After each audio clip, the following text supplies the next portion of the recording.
Hello friends, welcome in my YouTube channel. स्वागत है आपका इस डायमंड बायो क्लासेस में।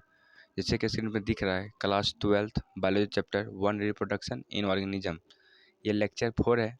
इनसे पहले रिप्रोडक्शन इन ऑर्गेनिज्म का लेक्चर 1, 2, 3 हो चुका है। अगर आप नहीं देखे हैं तो ज़रूर देख ले, क्योंकि बिना देखे हुए आप लेक्चर 4 को नहीं समझ सकते हैं। तो बिना समय गंवाए हम आते हैं अपने टॉपिक पे।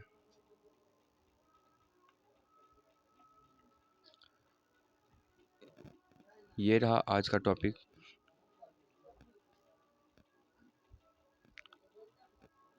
आज का टॉपिक में है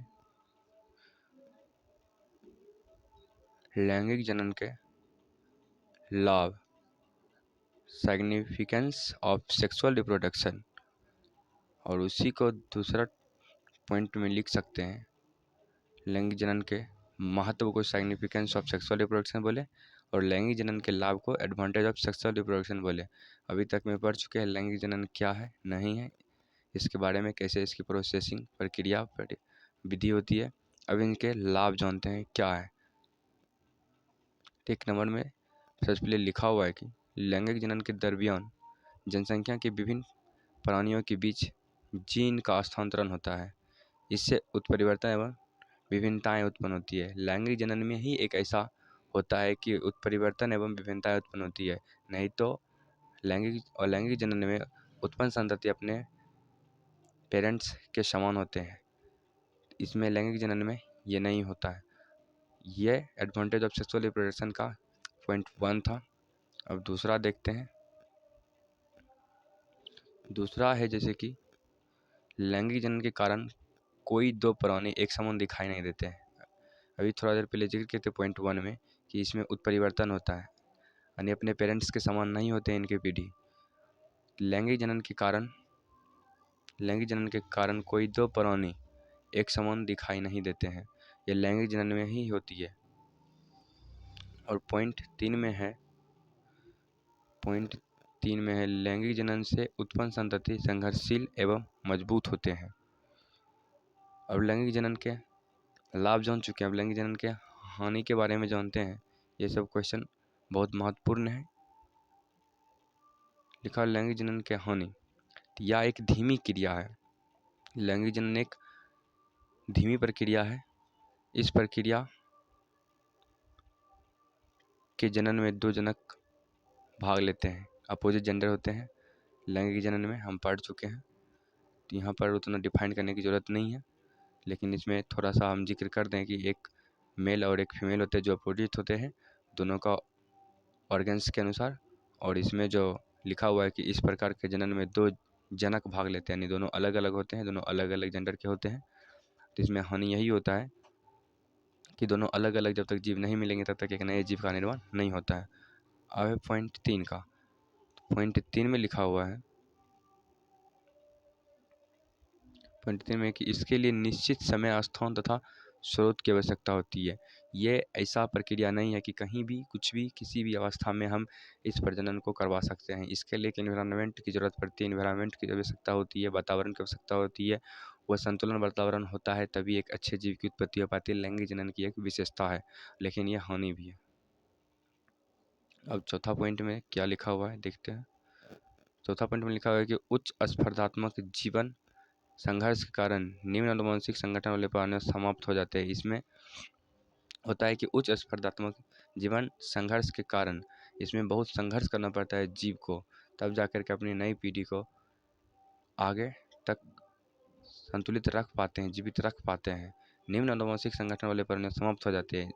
और जो निम्न आनुवंशिक संगठन वाले प्राणी होते हैं, निम्न क्वालिटी के जो होते हैं, लो क्वालिटी के जो होते हैं, जिनमें शरीर से उतना विकसित नहीं होते हैं, जो आनुवंशिक के अनुसार वातावरण को नहीं झेल पाते हैं, वो इसमें समाप्त हो जाते हैं। ये एक हानि है। अब ये तो और महत्वपूर्ण क्वेश्चन है, अंडाणु तथा शुक्राणुओं में अंतर तो अधिकांशतः एग्जाम में देखते हैं कि पूछते हुए, और पूछे या ना पूछे एक नॉलेज के लिए तो सबसे पहले बनता है कि हमें जानना कितना आवश्यक है। अंडाणु और शुक्राणु जानते हैं, लेकिन उसमें अंतर क्या है अगर पढ़े हैं तो हम खुद से भी बना सकते हैं, नहीं तो यहाँ स्क्रीन पर आपको दिख रहा है।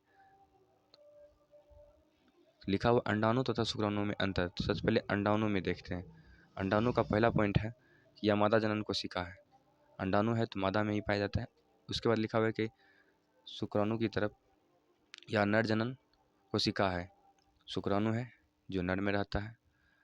अब आते हैं फिर अंडाणु की तरफ। अंडाणु का दूसरा पॉइंट है कि यह शुक्राणु की अपेक्षा आकार में बड़ी होती है। ओवम आकार में बड़ी होती है और शुक्राणु ये अंडे की अपेक्षा, अंडे मतलब वो अंडाणु, अंडे की अपेक्षा आकार में छोटे होते हैं। अब आते हैं अंडाणु की तरफ। तो इसकी पूंछ नहीं होती है, यानी वो अचलनशील होती है। इसमें गति करने के लिए कोई व्यवस्था, कोई सहारा नहीं होता है। लेकिन शुक्राणु में इसकी पूंछ होती है, जिसके चालन इसे चलनशील कर सकते हैं। ये चलने में इसको मदद करते हैं। ये पूंछ ये शुक्राणु की बहुत ही मदद करता है इस प्रजनन के वक्त। अब अगला पॉइंट लिखा हुआ चौथा पॉइंट में कि यह तैर नहीं सकता है, क्योंकि इसके पूंछ ही नहीं तो तैर कहाँ सकते हैं। और शुक्राणु में लिखा है कि पूंछ की सहायता से तैर सकता है। स्पर्म इसलिए चल पाता है, एक स्तन दूसरे स्तन तक ट्रांसफर हो सकता है, क्योंकि इसके पूंछ होते हैं और अंडाणु में पूंछ नहीं होते हैं। यह था शुक्राणु और अंडाणु में अंतर।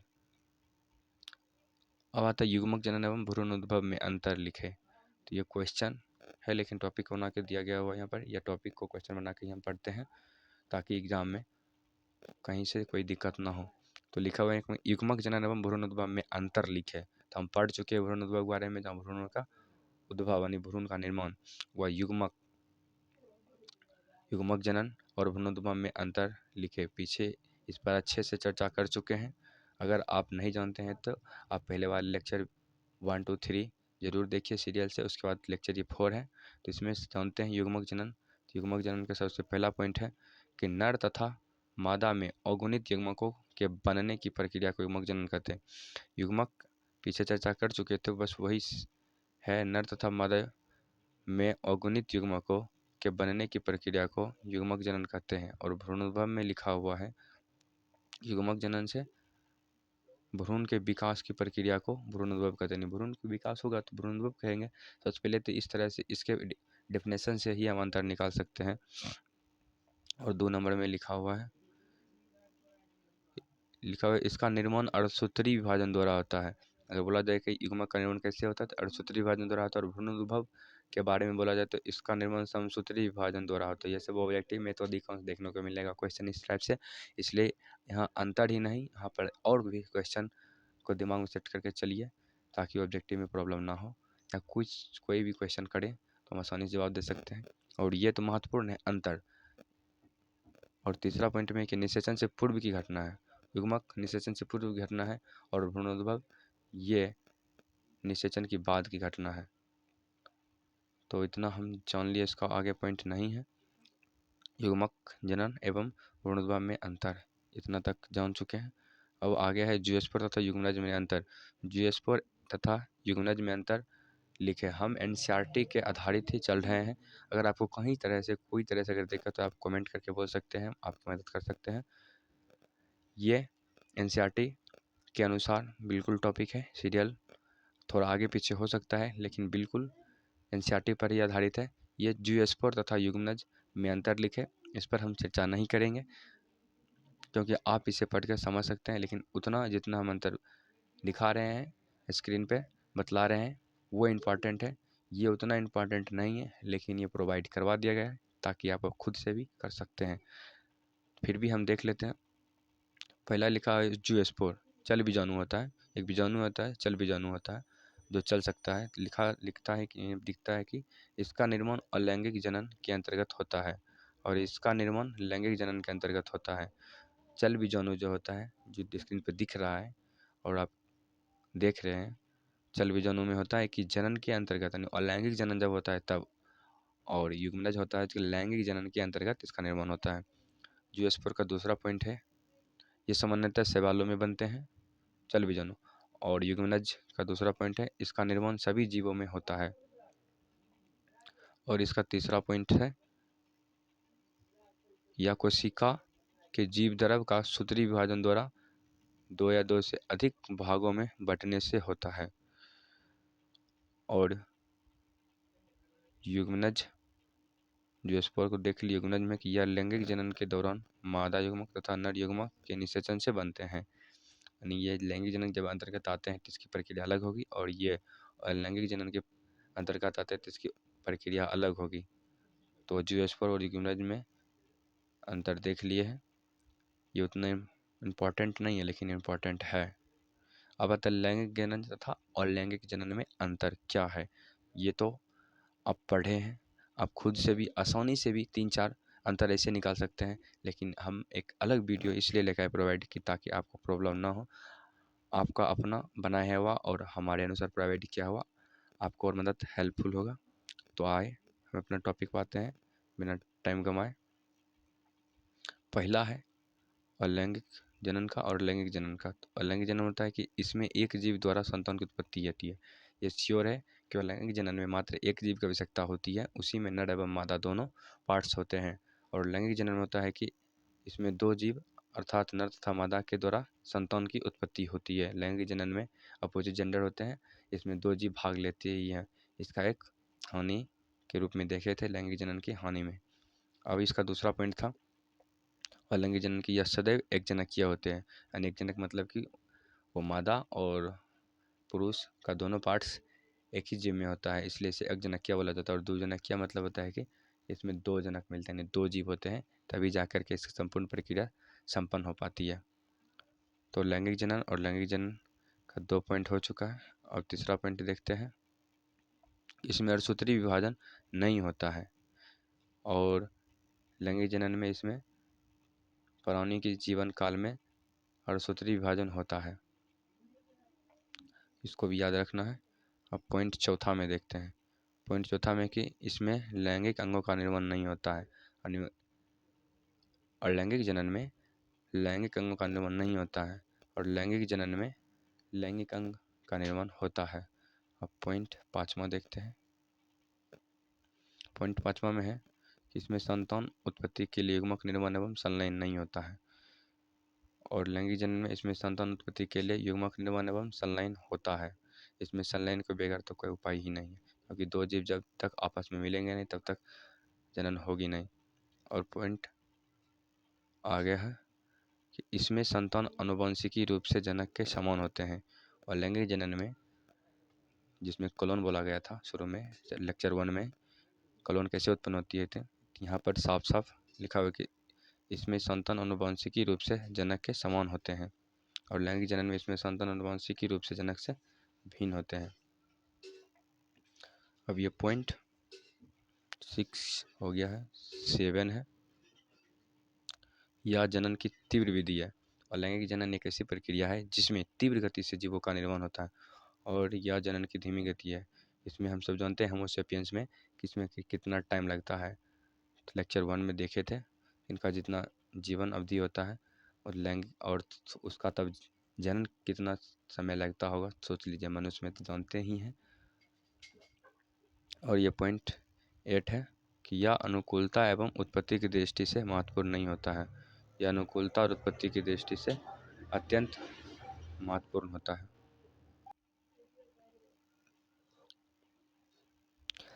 अब आते हैं एक महत्वपूर्ण और क्वेश्चन, द्विखंडन एवं बहुविखंडन में अंतर। द्विखंडन और बहुविखंडन में अंतर। द्विखंडन मतलब इनमें होगा कि एक जीव पढ़ चुके हैं इनमें, द्विखंडन बहुविखंडन जियोस्पोर अमीबा, तो उन्हीं सब का क्वेश्चन से एक अंतर इसका भी पूछता है, तो क्वेश्चन के रूप में यहाँ पर हम प्रोवाइड किए हैं। इसमें है द्विविखंडन बहुविखंडन, तो इसका एक एक करके हम टॉपिक पढ़ेंगे, एक एक पॉइंट इसका क्लियर करते हुए चलेंगे। पहला पॉइंट है कि इसमें एक जनक द्वारा 2 संतति की उत्पत्ति होती है। इसमें एक जनक द्वारा 2 संतति की उत्पत्ति होती है। बहुविखंडन में तो इसमें एक जनक द्वारा अनेक संतति की उत्पत्ति होती है, याद रखेंगे। और अगला पॉइंट है कि इसमें सबसे पहले केंद्रक का विभाजन होता है, उसके बाद कोशिका द्रव का विभाजन होता है।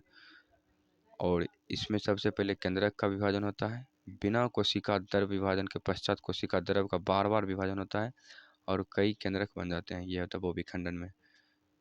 ये द्विविखंडन और यह बहुविखंडन। और इसका पार्ट है 1.3, इसके द्वारा उत्पन्न संतान अमर होते हैं।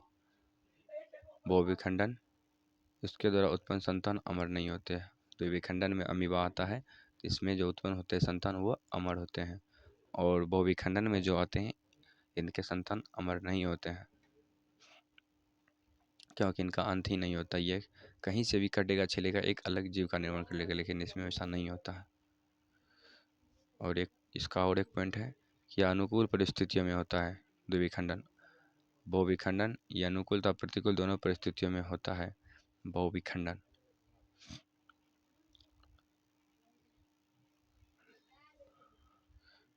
द्विविखंडन और बहुविखंडन में अंतर देख लिए हैं। अब आगे टॉपिक पे चलते हैं। बाह्यनिषेचन तथा अंतःनिषेचन। प्रजनन पढ़े हैं, लेकिन अगर कोई पूछ दिया जाए किसी के माध्यम से कि बाह्यनिषेचन या आंतरिक निषेचन क्या होता है, हम निषेचन पढ़े हैं, प्रजनन पढ़े हैं, अगर पूछ दिया जाए तो उस वक्त कन्फ्यूजन नहीं होना है, अपने को सीरियस में लेकर के। तो हम स्क्रीन पे जो लाए हैं टॉपिक्स को क्लियर करते हैं। बाह्य निषेचन और अंतःनिषेचन। बाह्य निषेचन और अंतःनिषेचन देखते हैं। सबसे पहला पॉइंट है कि जीव शरीर के बाहर होने वाले निषेचन को बाह्य निषेचन कहते हैं। इजी है, बाह्य निषेचन ने जीव शरीर के बाहर होगा तो बाह्य निषेचन, अंतःनिषेचन जीव शरीर के अंदर होगा तो उसे अंतःनिषेचन कहेंगे। अपनी भाषा बनाकर आप लिख सकते हैं। अब इसका दूसरा पॉइंट है, इसमें निषेचन के लिए माध्यम की आवश्यकता होती है और इसमें निषेचन के लिए माध्यम की आवश्यकता नहीं होती है। यानी जो आंतरिक निषेचन होती है उसमें माध्यम की आवश्यकता नहीं होती है। माध्यम की आवश्यकता इसलिए नहीं होती है क्योंकि उसमें दो जीव संलयन खुद होते हैं, आपस में खुद मिलते हैं, उससे कोई माध्यम की आवश्यकता नहीं पड़ती है कि अपनी बीज को लेकर के कैसे उभम तक पहुंचाना है। लेकिन इसमें अंतःनिषेचन में बाह्य निषेचन में निषेचन के लिए माध्यम की आवश्यकता पड़ती है। वो कीट होगा, हवा होगा, पोलन ग्रहण को लेके जाने के लिए, बीज को लेके जाने के लिए उभम तक कोई भी माध्यम हो सकता है, चाहे वो बारिश का बूंद ही क्यों ना हो। और इसका अगला पॉइंट है कि यह निषेचन केवल ओविपेरस मतलब अंडाणु, ओविपेरस मतलब अंडाणु जंतु में होता है, जैसे मेढक, मछली। और यंता निषेचन ओविपेरस तथा विविपेरस दोनों प्रकार के जंतुओं में पाया जाता है, जैसे मनुष्य, सरीसृप तथा स्तनधारी जीव। स्तनधारी में आप जानते ही हैं जो दुग्ध उत्पाद जीव होते हैं। और अगला, ये सब ऑब्जेक्टिव टाइप्स है, एनसीईआरटी से आधारित लिया गया है। आप उसे खुद से याद कर सकते हैं, देख सकते हैं, हम स्क्रीन पे दिखा दिए हैं, वीडियो के माध्यम से आप तक पहुंचा दिए हैं, आप उन्हें देख सकते हैं। ये सब आप ही के लिए है और महत्वपूर्ण है, एनसीईआरटी में देखने को मिलता है। आते हैं कुछ छोटी छोटी टाइप से कुछ टॉपिक है जो जानना बहुत ज़रूरी है, क्योंकि प्रजनन पढ़ रहे हैं तो इनका जानना बहुत ज़रूरी है। मेनार्की या रजो दर्शन हम सुनते हैं लेकिन समझ नहीं पाते हैं कि किसे कहते हैं। तो देखते हैं, मादा में प्रथम बार या पहली बार मौसिक धर्म का होना मेनार्की या रजो दर्शन कहलाता है। भूलना नहीं है, मादा में प्रथम बार या पहली बार मौसिक धर्म का होना मेनार्की या रजो दर्शन कहलाता है। लड़कियों में यह 11 से 14 वर्ष के आयु में शुरू हो जाता है। और अगला पॉइंट जानते हैं, रजोनिवृत्ति जिसे मेनीपॉज कहते हैं। मेनीपॉज में देखते हैं क्या होता है। मेनीपॉज में होता है कि मादा में अस्थायी रूप से 40 से 50 वर्ष की उम्र तक पहुंचने पर सेक्स हार्मोन में प्राकृतिक रूप से कमी होने लगती है, जिसके कारण मासिक धर्म एकदम बंद हो जाता है। यानी महिला में 40 से 50 वर्ष के बाद वो माँ का रूप धारण नहीं कर सकता है, और 40 से 50 वर्ष यानी अर्थात कहा जाए तो 40 से 50 वर्ष के बाद वो अपने बच्चे को जन्म नहीं दे सकता है, उसे ही मेनीपॉज कहते हैं। तो देखते हैं, इसमें लिखा है कि मादा में अस्थायी रूप से 40 से 50 वर्ष की उम्र तक पहुंचने पर सेक्स हार्मोन में प्राकृतिक रूप से कमी होने के कारण मासिक धर्म एकदम बंद हो जाता है। इसमें कोई चांस नहीं रहता है कि वो बचा हुआ रहेगा थोड़ा सा, और रुक जाता है, जैसे रजोनोबिलिटी मेनिपॉज कहते हैं। ये सब 2 नंबर क्वेश्चन के लिए तो बनता ही है कि इसमें 2 नंबर तो मिलेगा ही अगर क्वेश्चन आता है। अब एक किशोराचरण, किशोराचरण में है किशोराचरण जैसे जुवेनिल फेज कहेंगे। इसमें लिखा हुआ है कि प्रत्येक जीव अपने जीवन में लैंगिक रूप से यानी नेचुरल रूप से लैंगिक रूप से यानी नेचुरल रूप से परिपक्व होने से पहले एक अवस्था में पहुंचता है। मैच्योर होने से पहले नेचुरल तरीका से एक अवस्था में पहुंचता है। विकास की इस अवस्था को जीवों के किशोरावस्था और पौधे में कायिक अवस्था कहते हैं। यानी मनुष्य में बोला जाए तो उसे किशोरावस्था कहेंगे और पौधे में उसे कायिक अवस्था कहेंगे। तो एक टॉपिक से 2 चीज़ क्लियर हो गया है। तो आगे चौथा पॉइंट है प्रजनन अवस्था। प्रजनन अवस्था में देखते हैं इसमें क्या है। हम वीडियो को ज़्यादा लंबा नहीं करना चाहते हैं क्योंकि ये सब सिर्फ एक टॉपिक के रूप में है, कुछ छूटा हुआ है जो आप खुद से बना सकते थे, लेकिन हम लेकर आए हैं क्योंकि इस चैप्टर का टॉपिक था प्रजनन अवस्था। इसके बारे में बात करें कि जब किशोर अवस्था समाप्त होती है तो प्राणी प्रजनन अवस्था या लैंगिक अवस्था में प्रवेश करता है। पौधे में पुष्प द्वारा तथा जंतुओं में गौण लैंगिक लक्षणों के विकासीय परिवर्तन जैसे विभिन्न आकारिकी तथा शारीरिक परिवर्तन इस अवस्था के विषय में संकेत देता है। अनुकूल समय आने पर कई जीव जनन के द्वारा अपने जैसे संतान उत्पन्न करते हैं। ये होता है प्रजनन अवस्था।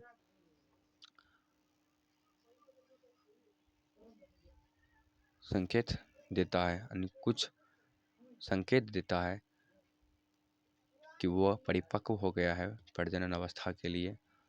तो नेचुरिटी अपने अनुसार कहीं ना कहीं उसे संकेत देते रहता है और हम सब भी उसे अनुभव करते हैं और एक समय आने पर उस अवस्था से गुजरना भी पड़ता है।